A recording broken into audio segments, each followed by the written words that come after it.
Dunne and Ed Herlihy, an attorney specializing in mergers and acquisition and chairman of PGA Tour Incorporated, were whom PGA Tour Commissioner Jay Monahan leaned on when he first met with Yasir Al-Rumayyan, the PIF governor. That led to the June 6 agreement. The immediate result of the deal was an end to antitrust lawsuits neither side wanted and had already cost the PGA Tour in the neighborhood of $50 million. The tour has since brought on Strategic Sports Group, a consortium of sports owners led by Fenway Sports Group, as a minority investor in a deal initially worth $1.5 billion. As you are aware, I have not been asked to take part in negotiations with the PIF since June 2023, Dunne said in his letter to the board first obtained by Sports Illustrated. Since the players now outnumber the independent directors on the board, and no meaningful progress has been made towards a transaction with the PIF, I feel like my vote and my role is utterly superfluous, he wrote. The tour, feeling pushback and resentment for the secrecy behind the June 6 deal, appointed Tiger Woods to the board with no term limit.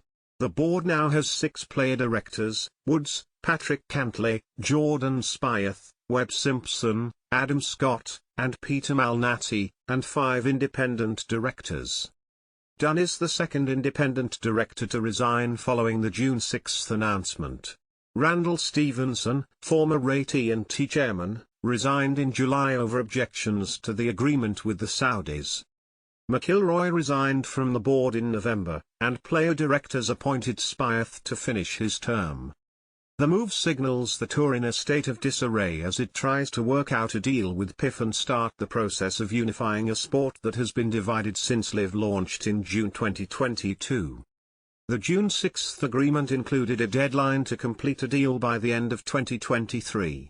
By then, the tour had private equity suitors, and LIV Golf signed reigning Masters champion Jon Rahm and eventually Tyrrell Hatton. Dunne said along with the lawsuits being dismissed, often overlooked as a key point in the agreement with PIF, the agreement did not contain an exclusivity clause that allowed players a full range of options to seek outside investors. That resulted in a multi-billion-dollar commitment from the Strategic Sports Group, Dunne wrote. I believe that history will look favorably on this outcome and the very real opportunities now afforded the tour. Monahan and the player directors eventually met with Al-Rumayyan for the first time in March, though there has been no clear progress on any deal, PIF as a minority investor, or how to bring back the best players together more than 4 times a year at the majors. Simpson, meanwhile, offered to resign from the board contingent on McIlroy replacing him. That never happened, with McIlroy saying last week there was a subset of people on the board that were maybe uncomfortable with me coming back on for some reason.